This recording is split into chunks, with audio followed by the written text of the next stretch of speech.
The biggest flips of the 2026 cycle. Who do y'all think was the biggest flips in this era? Let's go ahead and talk about this class a little bit. Now, you had several big flips, right? We kind of seen the Xavier Griffin one coming. I talked about that way back when. I seen him going to Alabama. Obviously made too much sense. I think a lot of people get caught up in the lore of obviously USC and what they can bring to the table. But at the end of the day, a lot of those guys that commit there early, they don't end up there, especially in the state of Georgia.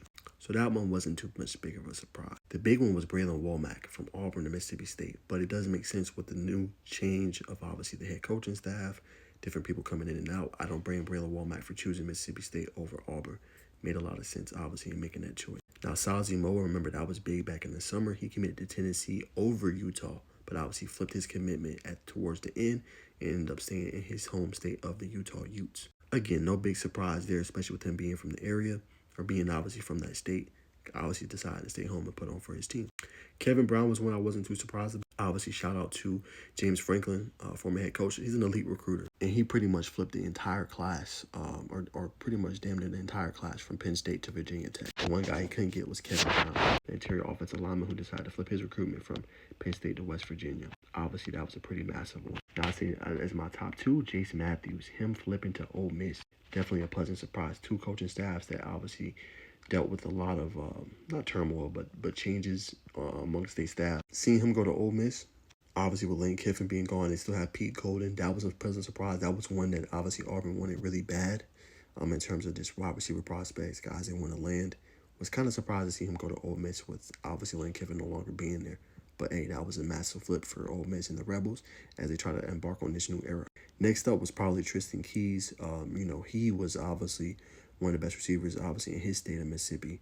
Seeing him flip from LSU to Tennessee, that was a massive gift for the Volunteers. You know how elite of a class they put together, but that was a massive flip for them to take him, obviously, from LSU to come, all the way to Tennessee. So another elite receiver for them after they're going to lose one with Chris Browser II. They replace it pretty much instantly with Tristan Keys, who should see the field a lot in year one, in my humble opinion. You still got Mike Matthews, you still got Braylon Staley, you still got Travis Smith Jr., but he's a guy that should still at least be able to see the field early. Now, the biggest flip of them all, that was Jared Curtis. I did not see him going to Vanderbilt, but again, with the prospects of Gunnar Stockton coming back for another season for Georgia, I think this is a kid that's a 5-star that wants to play, right? And some kids are like that. Same with Dylan Raiola. I don't think he was going to play if he came to Georgia. And he was committed to Georgia for a while. And remember the recruitment for Jared Curtis, it was Georgia, decommitted, Oregon was interested, then he recommitted to Georgia, then eventually flipped towards the end to the Vanderbilt Commodore. But it's his home state, his home city in Nashville. Why would you not want to stay and become a legend in your home state? Makes a lot of sense for me. Star quarterback, we've seen what he did this year for Nashville Christian. Kid is a stud. I got a chance to see him up close and personal a few years ago in the UA camp in Nashville. Kid is a dog, stud, him, elite. And with obviously Diego Pavia leaving, he has a chance to be QB1 early on for Clark Lee.